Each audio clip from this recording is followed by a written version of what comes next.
¿Cuánto vale una vida?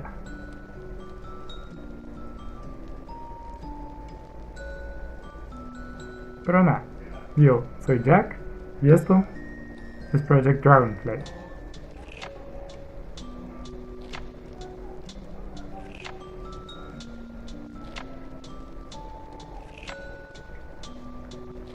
Hace poco estábamos hablando sobre Yukio Mishima. El día de hoy pues vamos a estar hablando de uno de mis libros favoritos que lo llevo repitiendo no sé ni cuántos videos.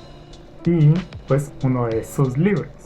Y ese es Una vida en venta. Pues como ya dije, he hablado de este libro varias veces. Entonces pues creo que ya era momento para empezar a explicar por qué es que me gusta tanto, por qué es que estoy tan obsesionado con este libro.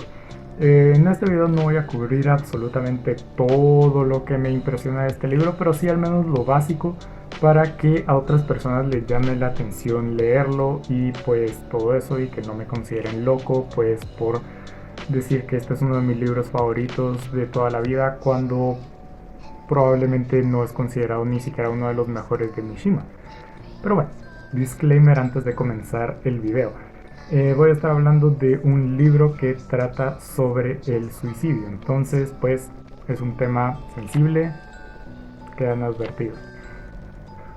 Una vida en venta fue publicado el 8 de octubre de 1968 en Japón, evidentemente, y narra la historia de un publicista llamado Hanyo Yamada, que pues está en su trabajo normal pues con un horario completamente normal en su oficina, no sé qué, sale de la oficina a pues un restaurante, a un café a comer algo, bota el periódico que estaba leyendo y de ese periódico empiezan a salir insectos. A partir de ese momento Hanyo decide que quería terminar con su propia vida y pues en el último tren del día decide llevarlo a cabo, pero falla.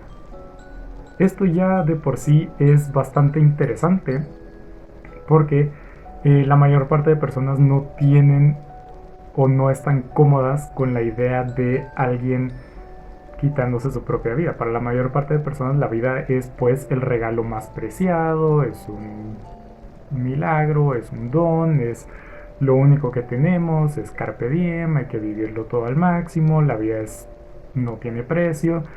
Entonces simplemente con la idea de alguien quitándose su propia vida es ya de hecho bastante shock, sino que se vuelve más interesante todavía esta visión y es incluso probablemente más chocante para la mayor parte de personas porque sí, Hanyo sobrevive, tiene una segunda oportunidad, por llamarlo de esta forma. Usualmente cuando se muestran estas segundas oportunidades, los personajes se muestran revitalizados, se encuentran otra vez el gusto por la vida, encuentran un sentido, un significado a la vida y pues pasan de pues estar terriblemente mal a ser las personas más felices del mundo y vivir todo al máximo. Pero en este libro no pasa eso. En este libro el protagonista piensa y decide que él voluntariamente decidió terminar con su propia vida, por lo que él había decidido pues, prescindir de ella, y al haber sobrevivido su vida ya no le pertenecía, ya no tenía él nada de posesión sobre esta vida porque él había decidido que ya no la quería. Y en ese momento es cuando pues pone un anuncio en el periódico, en todo eso, que dice vida en venta. Y ahí pues evidentemente empiezan todas las aventuras que ya no voy a contar porque es increíblemente interesante. Entonces pues lo primero que evidentemente llama la atención es que pues es una vida que está en venta. Y ahí viene la pregunta del inicio. ¿Cuánto vale una vida? ¿Qué precio tiene? Y es más interesante todavía porque Hanyo no le pone precio. Él dice que pues se le paguen lo que quieran, que él no tiene tarifa. Entonces ahí viene una cuestión filosófica muy, muy interesante. ¿Cuánto vale una vida? Todos los trabajos que le dan potencialmente lo van a matar. Lo más seguro es que van a matar a Hani. Por eso es que lo están contratando. ¿Cuánto vale una vida entonces? Y lo más interesante de todo es que ese no es el punto central del libro. Es una pregunta que da para mucha elaboración, da para muchas opiniones. Pues probablemente la opinión general es que pues una vida no tiene precio.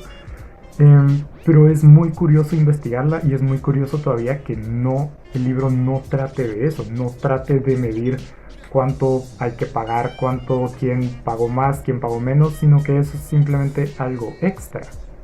Luego, pues otra cosa de lo más interesante y es algo que me impresionó bastante es pues los personajes, los compradores, todos los que rodean la historia de Hanyo Yamada. Son increíblemente pintorescos, muy pintorescos, son extravagantes, son pues al final de cuentas el tipo de personas que compraría una vida, no cualquiera compraría una vida. Entonces eso da una perspectiva bastante interesante a la sociedad, a distintas dinámicas y todo eso.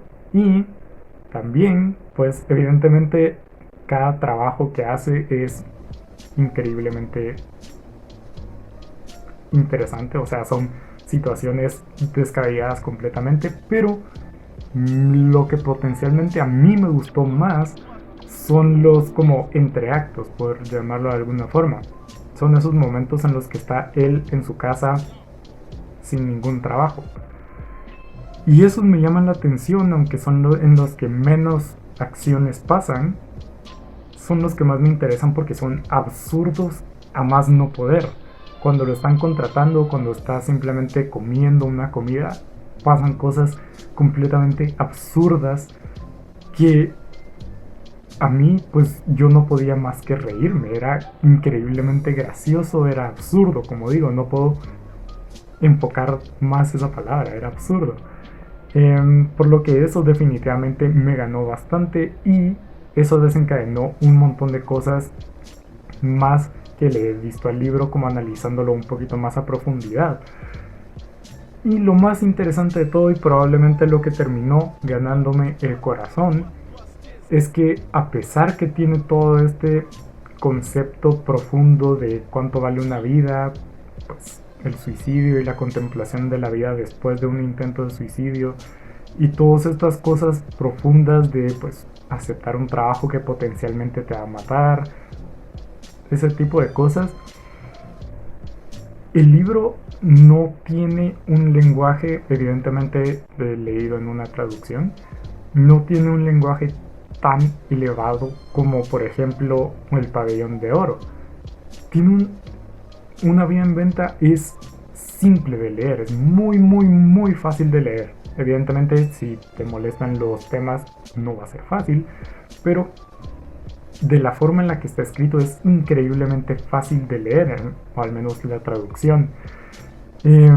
Por lo que me encantó no solo el contraste entre, o bueno, evidentemente es un humor completamente negro, toda esta absurdidad metida dentro de cosas que potencialmente terminan con la vida, pero también me gustó ese contraste entre las ideas elevadas, se podría llamar, y el lenguaje más sencillo, un lenguaje que no es muy complicado y se entiende muy fácilmente. Por lo que eso es básicamente las cosas que más me impresionaron de este libro. Evidentemente hay otras cosas más como profundas que voy a hablar en otro video, que hace que este libro sea simplemente impresionante para mí. Y es algo que me da curiosidad porque hasta cierto punto me siento medio loco, porque usualmente Una vida en venta no es considerada como uno de los como obras maestras de Mishima. No es El Pabellón de Oro, que es una de sus obras más conocidas, no es La brisa del mar, o no recuerdo bien cómo se llama el otro libro, que es su libro el que más se menciona entre sus mejores. No es Una máscara, no es Confesiones de una máscara, que es también uno de los que se recomienda mucho leer si a alguien le interesa Mishima. Una vida en venta ni siquiera tiene página de Wikipedia. Por lo que me siento raro pensando que mi libro favorito o uno de mis libros favoritos ni siquiera es como de los más recomendados. Pero bueno, si ustedes ya lo leyeron, por favor déjenme abajo en los comentarios su opinión. También si no han leído, díganme si les interesa leerlo, si no, qué perspectiva tienen ahora de que me escucharon hablar de esto. Por lo que sí, y saben que al final de cuentas pues yo no sé nada, esto sí que fue un poquito más de opinión y todo eso, pero pues al final de cuentas yo no sé nada, por eso los urjo a leer las obras por ustedes mismos, para que ustedes se crean su propia como interpretación. Pero nada, saben que aparte de dejar los comentarios pueden suscribirse al canal para ver ese otro video que eventualmente voy a hacer, que va a hablar más a profundidad, ese probablemente sí con spoilers, sobre este libro. Así que suscríbanse si quieren ver ese. También pueden seguirme en mis redes sociales, Twitter, Instagram. Pero nada, hasta la siguiente.